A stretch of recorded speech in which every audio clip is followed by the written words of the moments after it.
want to introduce Sheryll Durrant, fantastic, powerful woman that is doing urban farming, master composter, community garden organizer, educator, food justice advocate. Currently, right now, she runs and she manages the Kelly Street Garden, which is in the South Bronx, Longwood neighborhood, part of the affordable housing development. You were also worked with another garden in Flatbush, the Sustainable Garden in Flatbush, and many other projects and programs you've done. I actually met you at the Kelly Street Garden. It was this beautiful oasis inside the city that you have created. And I was so drawn and inspired by what you were doing, and you were actually providing solutions to so many just current problems from the past and currently. Anything that you want to add on to your the one thing that I realize ever since I've been doing this work is that I am not doing this work by myself. I do this work in partnership with community, because without community, this work would never ever happen. So I always giving props to the community, especially given our history with agriculture and green spaces in as Black and brown folks in America, that people, despite the trauma as formerly enslaved, with ancestors who were enslaved, we still have a connection to green space and land, and we still come out, even though most of us are not paid to do this work voluntarily, and to use green space, community gardening, community agriculture as viable solutions to uplifting our neighborhoods and our communities. So that's all I would add. But your introduction of me is fantastic. I didn't know I did all those things. Thank you. It's NPR article and interview with bringing up some of Frederick Douglass' previous writings from his many books that he wrote, biographies, memoirs. I'm talking about how slave owners use food as a weapon of control. And it was, and I wanted to get from your perspective of what's going on with COVID-19 and in the South Bronx. What are some things that you have to say about that? I still believe that food is used it's weaponized. It's a method of control. It's a way to keep people subjugated. It's a way to keep people poor. Food in the South Bronx, and in not only the South Bronx, but in many, many communities. There are millions of people in America who are food deprived. Food access is a big issue. And I've been doing urban agriculture, community farming for over a decade. And my observation and what I've learned and what all of us have learned is that if you don't have access to land, if you don't have land ownership, that's a big disconnect from being food secure. If you don't know where your food comes from, if you don't have access to the means of production, access to the means of distribution, access to means where you can grow your own culturally appropriate food, access to the means where you can prepare your own food, that you are food insecure. That's part of food insecurity. And Black and brown and indigenous folks suffer much more in this country from food insecurity than anybody else. So, and what COVID-19 has brought out for me, what it's made crystal clear is that if we weren't living on the edge before, we are living on the edge even more. And, people who were, food insecure, even more food insecure, they're being pushed even further to the precipice, and many of them are falling off. We see longer lines for emergency food. We see all these groups who, a lot of them have never been involved in issues around food security, popping up. The traditional organizations that do emergency food, they're doing it even more because a lot of people have lost their jobs. A lot of people, because we are required to stay home, stay in place, so we are disconnected from our workplaces. A lot of us who live in these communities, we are the essential workers, the janitors, the cleaners. Um, Many of us have lost our jobs, especially if we worked in the restaurant industry, and people don't have food. And my biggest and what I've seen is that in America, when we talk about food security, we're not talking about giving people means to growing their food. We're not talking about giving people access to be able to acquire fresh fruits and vegetables. Our solution in America to food insecurity is always emergency food, from a food pantry standpoint, from this charity pastoral model, where we feel that, you know, the stopgap is to just have food come to a location and we distribute groceries to people, and that will stop the food insecurity. No, it doesn't. It is just a temporary stopgap, and unfortunately our temporary stopgap has been going on for decades. So with the advent of COVID, now it is stark, it is in your face. Wherever I get calls, I get emails about where people can get food, because this is sometimes, for some of them, they have always been living on the edge, but now they're, as I said, they're falling over the precipice. And some of them will say, this is the first time this has ever happened to me. I have no food in my refrigerator. You know, and when you live in a urban environment where everything is concrete and steel, where do you go to farm? Where do you go to grow your own food? You don't have a backyard. You don't have anywhere where you can even begin to grow your own food. So therefore, food insecurity is real. And, you know, people actually going without food and starving is really, really real. And it is really stark right now. And it's very scary. It's very, very scary. Because the work that we do here in the Bronx is, we don't even kid ourselves by thinking that we are making a dent in food insecurity. We're doing something, but what we do is minuscule compared to what is required to solve the issues around food insecurity. And if we couldn't distribute, I mean, what we grow is touch 30 or 45 families each week. With what is going on now, we can't grow enough food to touch the folks who will be when harvest comes, which we know will show up at our free farm stand to ask for free shares. You know, it's very scary. It is. I wanted to also share with you at the end, it's interesting that many of the things that you touch on is very similar to King's last sermon speech. And he specifically talked about basically Black farmers. It was a really moving speech, and he was specifically talking about and gave legitimate examples of how African American farmers didn't receive actually assistance from European farmers that were immigrants that came over, and not only received education on how to farm, but continued financial support. Could you just talk to me a little bit about if there's anything that you could say about and how racism for brown people in terms of farming? But I am touched by racism and how it affects Black and brown folks working in food. And it's interesting, when you were talking, all I thought about was, there was a time after emancipation where there was some hope for Black and brown folks around farming. Probably 18, what do they call it? Period of Reconstruction? Is that what they call it? I'm Caribbean, so forgive me. I can tell you about the history of slavery and farming in the Caribbean far quicker. But during the age of Reconstruction, there was a lot of hope.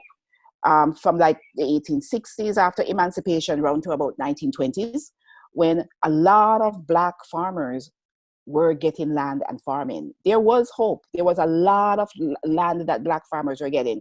Once Jim Crow came in, you began to see a reversal of all of that.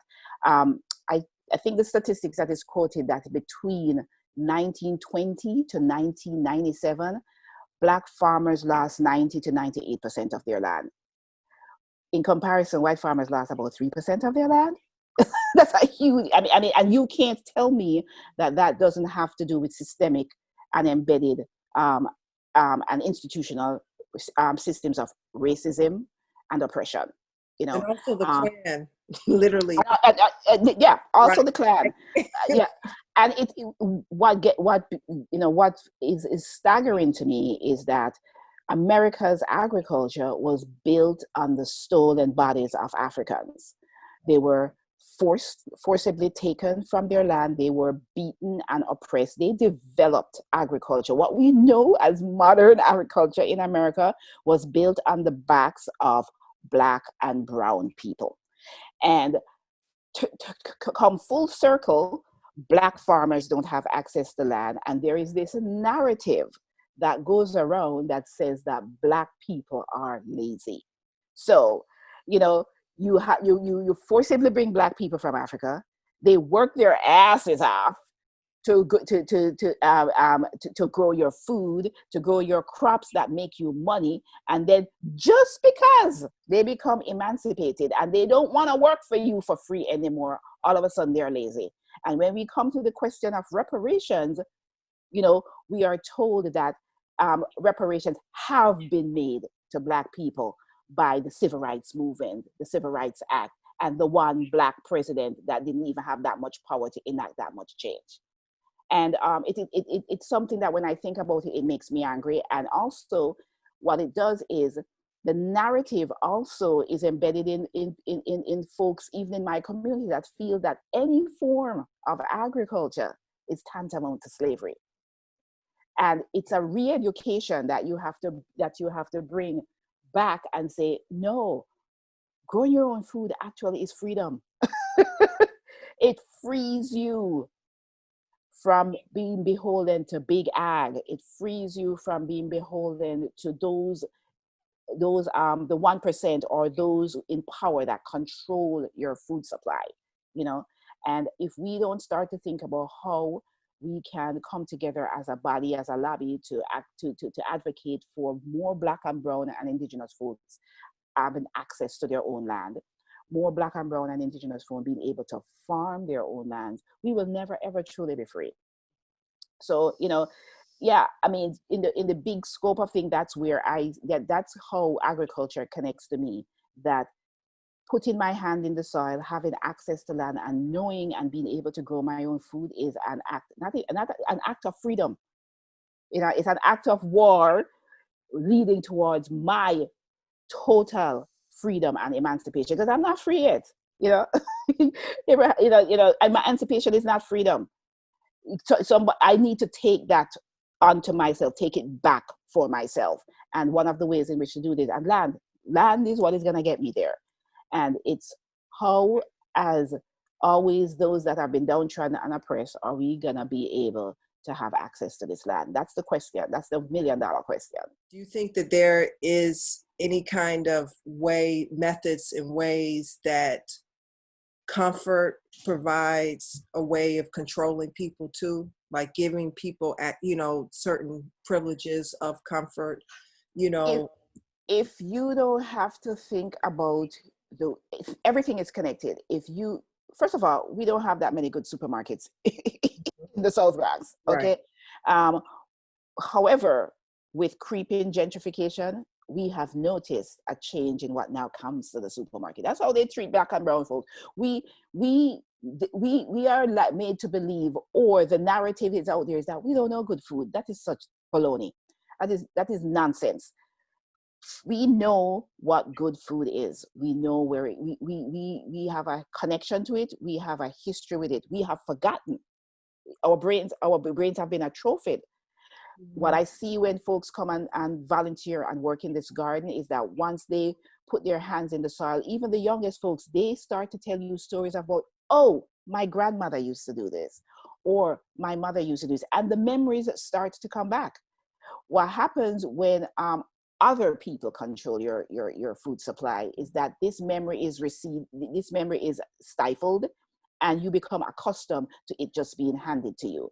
And then if because we live in a system, a country where white supremacy is real and is dominant, those that are considered the other get the lesser, always get less. So that's why when you go to traditional supermarkets in poorer neighborhoods, you don't see, fresh fruits and vegetables the way you see them. You don't see healthy foods the way you see them. And coupled with that, if you are underemployed, under-resourced, and you depend on SNAP benefits, if I was a mother with SNAP benefits, I'm going to think, what is it my SNAP benefits can be used for to buy food to extend and make it go a long way? So you go to the foods that have the fillers, you go to the foods that are processed, because in America, we are made to feel that food should be cheap. That's another re-education that we need to have. No, to grow food is expensive. To grow good food is really expensive. Okay? And we need to acknowledge that. And it is expensive because it involves labor.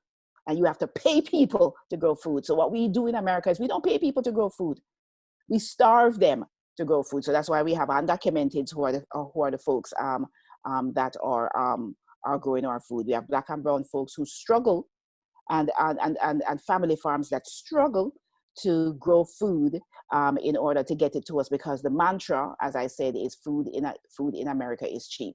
So with all of that, you are disconnected from your food, and therefore you don't have any control over your food supply. You don't have any control over your health. So another problem appears, and the problem is you have health disparities in these communities where we have high incidence of asthma, high incidence of hypertension, high incidence of diabetes, and it's coming from not only our polluted environment. That's another issue, environmental injustice. That's probably for another podcast. But you have all these pressures in our community. So you have obesity, you have all these things, you have all these health disparities, and then what crops up in your communities, all these clinics with all these pharmaceuticals and these pharmacies that swoop in predatorily to serve your community. So our whole system is broken. Our whole food system is trash. And the people who suffer the most are Black, brown, indigenous. And let's just lump it in, poor white people who don't realize that they're part of the Black, brown, and indigenous crew. They haven't gotten the memo yet that they are also considered part of this. Mm-hmm. So that's where we are. Thank you. This is my last question, because I really wanted to speak on this, because actually my parents are from the South Bronx. Well, my mother is from the South Bronx, and my grandfather, he was from Jamaica, but he was a migrant, farmer, and his family.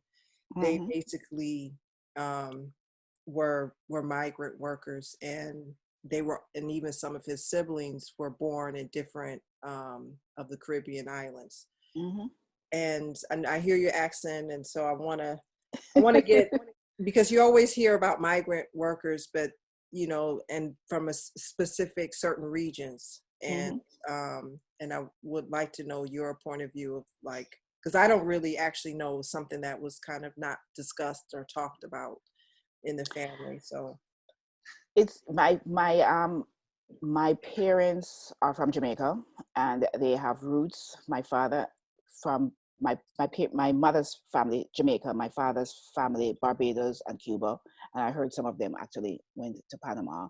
But they were farmers. They were what we would call subsistence farmers, small farmers. And I remember my father's grandmother talking about working on the sugar plantations in Cuba. That was before the revolution. And I grew up with seeing most of my mother's family and my father's family being small farmers growing food. And it always struck me that they were always in poverty.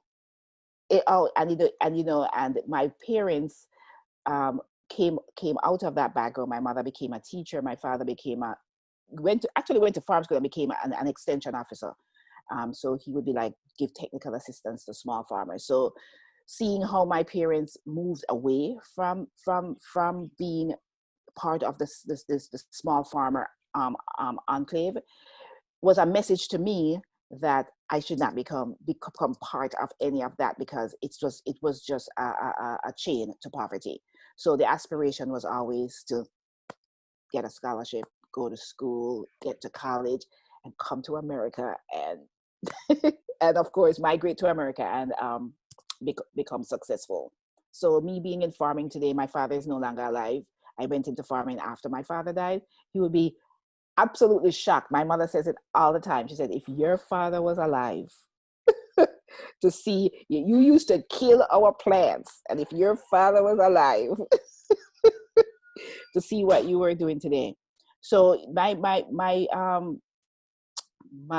relationship to farming in Jamaica, or it was one of, no, you don't become a farmer. You never become it.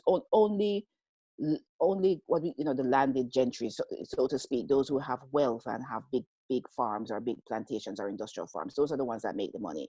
Me, my family, small farmers, we don't make the money. We just perpetuate poverty from generation to generation. Little did I know that, yes, they might have been poor, but they were able to feed themselves. So I have memories of going back to, St. Anne, where my grand aunt was, and the pig that we had for Sunday dinner was the pig that was slaughtered from the pen, or the chicken that was slaughtered from the pen. The peas that was in the rice was the peas that she grew on the farm. A lot of the food that I ate was actually what was grown on her land and was cooked for that meal. My great grandmother, I always remember her smoking a pipe. The tobacco that she was smoking was tobacco that they grew in their own field, So, they were close to the land. They knew that, they would not suffer if they were able to grow their own food and be able to prepare their own food. So they might not have been rich monetarily, but they were rich in land and rich in being able to be close to the land and grow their own food. And they lived long. My great grandmother was 102. My grand aunt was 100. They were close to the land. They were farming up until they were elderly. And we have become disconnected from that. And I see that being disconnected from nature, ecology, is part of our psyche, is why we are not only sick physically, is why we are also sick spiritually. But also what comes with farming in the Caribbean is the migrant farmers, which is, to me, is also a perpetuation of, or an extension of, slavery, where migrant workers are taken from the Caribbean and brought up to America, have living horrible conditions and working conditions. And they are the ones that in addition to all the other undocumented or poor peasant farmers that work all over farms in America, they're the ones that are brought up here to farm on our industrial farms, and they're treated horribly. And I remember I seen a picture a few weeks ago of farmers who were in mass boarding a plane in Jamaica to be flown to Canada so that they could begin to work on the fields and harvest fields. These are the people who are growing our food. Food, the essence of life. It's a physiological need. It's the first physiological need for the spirit and the body. And the people who are close to our food is who we treat the worst, and who we discard. And it is a shame. So those images for me growing up in Jamaica was what never attracted me to farming. And I don't know if I can't say how I came full circle to be reconnected to the land and farming, but it was something that was gradual. And I think my first foray was when you start to enter your 30s and you start to think about your mortality, and you want to get fit and go to the gym, and you want to eat good food. And so I started going to the park. I was living in Brooklyn at the time, and I started going back to I started going to the Park Slope Food Co-op. So, then I got re-exposed to organic foods and farmers. And then when I started to learn that, the cooperative model of the Park Slope Food Co-op and how it's connected to the suppliers, that the farmers that supply the food to the co-op, and then the folks that get connected to this are those that are deeply interested in food and deeply interested in learning where their food comes from. And it's just this reemergence of and the memories that start to come back. Yeah, we had a big yard in Jamaica. My father used to grow watermelons. We had a big yard. We had oranges, we had limes, we had mangoes. And remembering coming home from school, and my mother would say, go outside and pick a breadfruit, or go outside and pick this and bring it inside. Or my father would say, I'm gonna show you how to slaughter the chicken today, so we're gonna have it for Sunday dinner, you know. And those are the things that and those memories, when you start to really look at them objectively, those are good memories, you know, that we had food on our backyard where we grew food and were able to prepare and eat this food. And it gave us a sense of autonomy and a sense of freedom. If I have to depend on always going to the supermarket to buy my food, I have lost that connection. I no longer have control over my food. I am being dictated to by others that tell me that this is what I need to eat. You know, no, I eat callaloo, but I can't get callaloo in the supermarket unless I grow it myself. You know, so I am being conditioned to and forced to go to eat foods that are sometimes not a part of my culture, sometimes are not prepared in the culturally appropriate way in which I am accustomed to. Nothing against other types of food, but for myself and my own food, I need to have some control. I need to have some level of control. So now that I am in it, I'm like, why did I leave it for so long? Why did I disconnect from it for so long? Everybody should be able to put their hand in the soil. Everybody should be able to grow at least one thing. Learn how to grow at least one thing. Thank you. Yeah. Yep. Thank you so much. Thank you. Thank you. Thank you. And thank you for what you're doing for the community. It was so, the last time I was there, it was so wonderful for so many different nationalities of people coming together. I thought that workshop that you had was really great, speaking to elders, talking about their connection to land, just hearing them talk about living in the Bronx for so long and what it meant being connected to where they live, talk about the decade of fire. It was really very moving.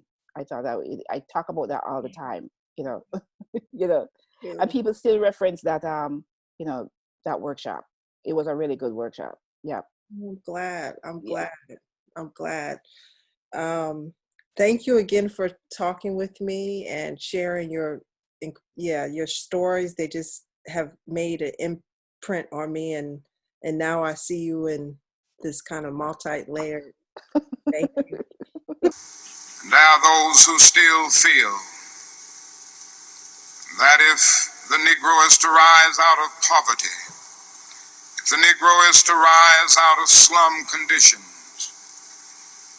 if he is to rise out of discrimination and segregation, he must do it all by himself. And so they say the Negro must lift himself by his own bootstraps. They never stop to realize that no other ethnic group has been a slave on American soil. The people who say this never stop to realize that the nation made the black man's color a stigma.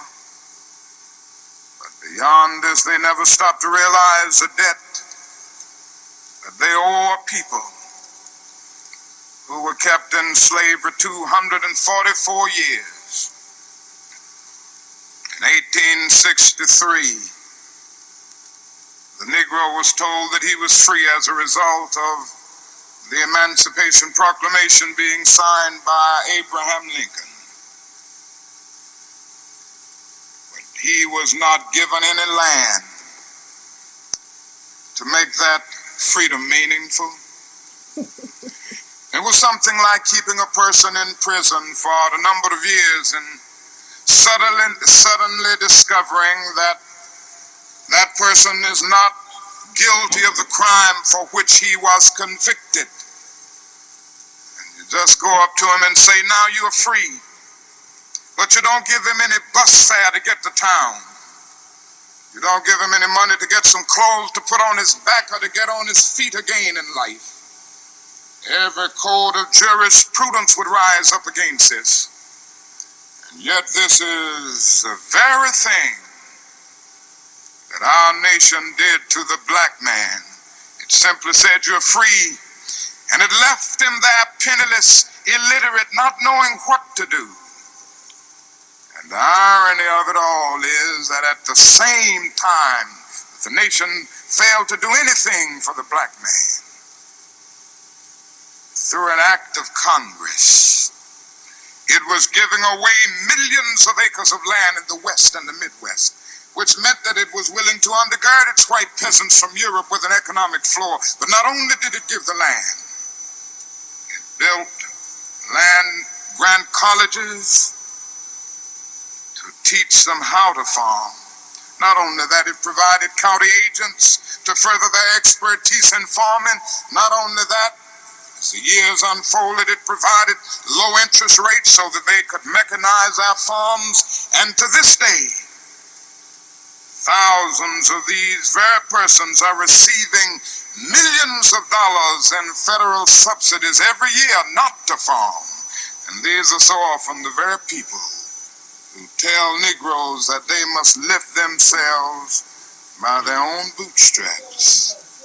It's all right to tell a man to lift himself by his own bootstraps, but it is a cruel jest to say to a bootless man that he ought to lift himself by his own bootstraps. We must come to see that the roots of racism are very deep in our country. And there must be something positive and massive in order to get rid of all of the effects of racism and the tragedies of racial injustice.